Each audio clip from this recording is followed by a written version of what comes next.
Assalamualaikum warahmatullahi wabarakatuh. Baik, nama saya Fatum Rahman Didar. Di sini saya akan menyampaikan materi terkait tentang Al-Quran tidak ada keraguan di dalamnya, pengetahuan dan pemahaman holistik. Jadi di sini kenapa sih di sekarang ini, khususnya di zaman sekarang banyak yang meragukan Al-Quran? Saya akan menjelaskan bahwasannya Al-Quran itu tidak perlu diragukan lagi. Baik, mungkin mulai saja di slide pertama. Al-Quran kitab tanpa keraguan. Nah, saya akan membantu teman-teman semua memahami dan mendalami pernyataan ini. Mengapa sih Al-Quran itu tidak memiliki keraguan? Pertama, ketika Al-Quran tidak ada keraguan di dalamnya, ini bukan hanya sebuah pernyataan sederhana. Mari kita pahami dulu secara lapis-lapisannya, maknanya, dan secara bertahap.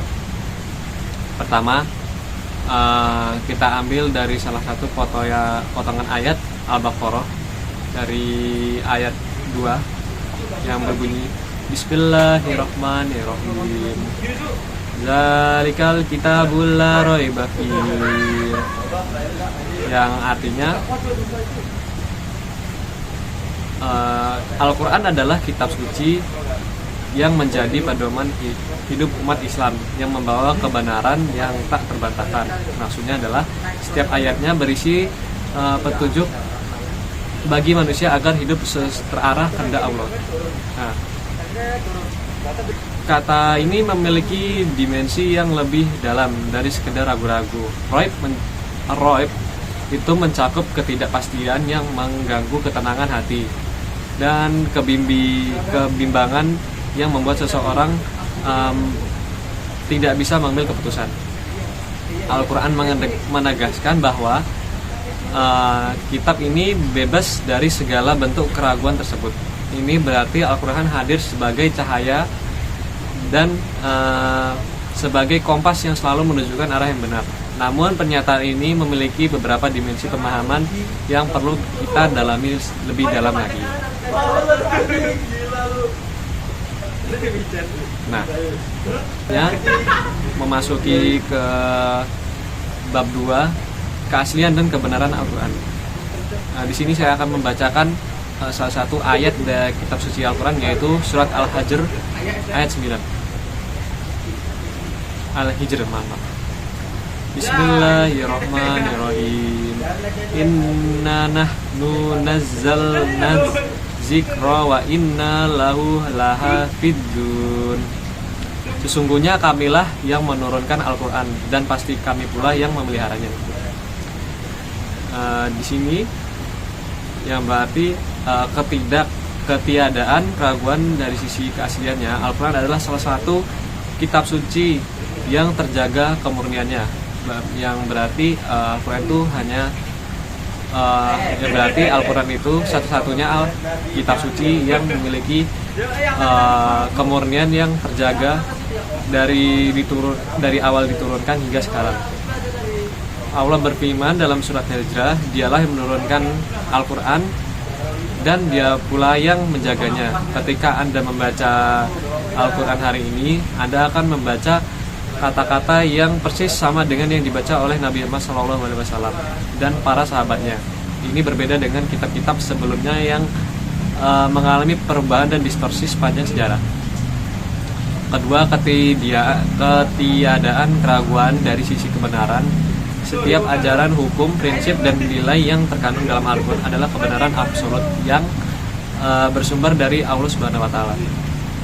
Al-Quran tidak mengandung kontradiksi internal. Bayangkan sebuah bangunan yang setiap bagiannya saling menopang dengan sempurna.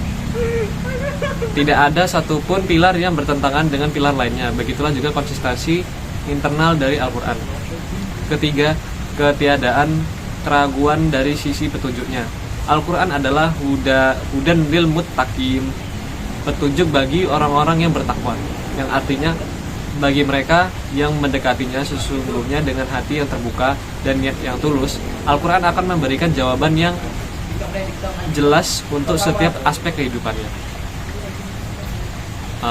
Untuk bab selanjutnya, mengapa sih ada yang ragu tentang Al-Quran?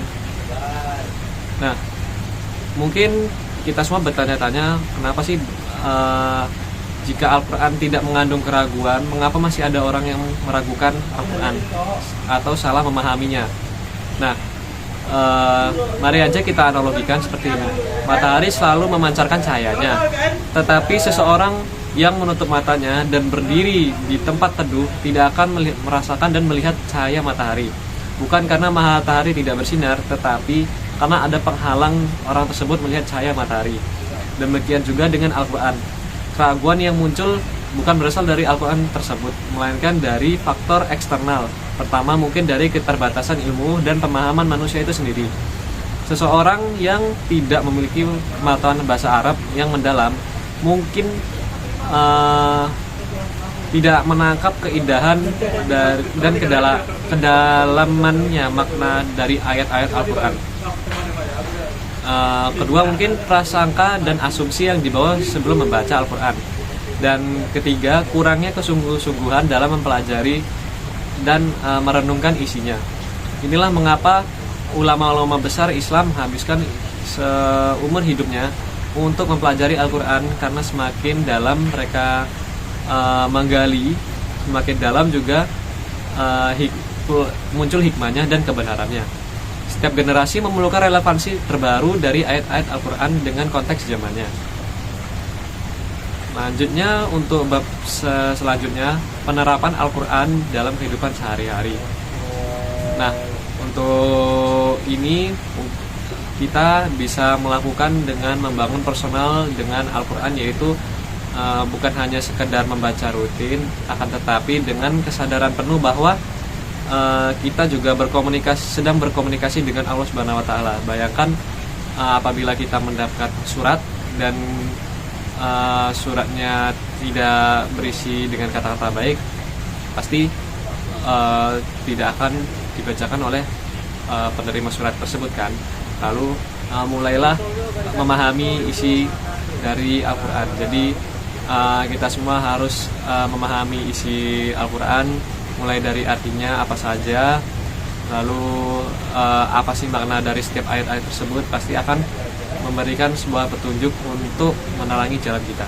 Untuk bab selanjutnya, yaitu ketenangan dan keyakinan. Mungkin ini jadi bab terakhir kita di bahasan hari ini, bahwasannya Al-Quran hadir sebagai sumber ketenangan bagi kita semua, bagi hati dan petunjuk bagi kehidupan. Ia mengajarkan manusia untuk berpikir dan bersyukur dalam hidup ini, dengan menjadikan Al-Quran pedoman manusia yang akan menentukan arah hidup yang jelas. Setiap langkah yang diambil berdasarkan petunjuknya akan membawa kedamaian dan kebahagiaan dan keselamatan dunia serta akhirat. Serta dengannya kita meyakini dan percaya dengan Al-Quran, kita akan juga mendapatkan ketenangan batin, yang dimana di saat kita memiliki keresahan, kita mendapatkan ketenangan dengan membaca Al-Quran, karena mengetahui bahwa semua apa yang kita jalani saat ini itu sudah tercurahkan di dalam Al-Quran beserta ya kayaknya. Mungkin sekian dari saya. Terima kasih telah menonton dan mendengarkan penjelasan saya. Wassalamualaikum warahmatullahi wabarakatuh.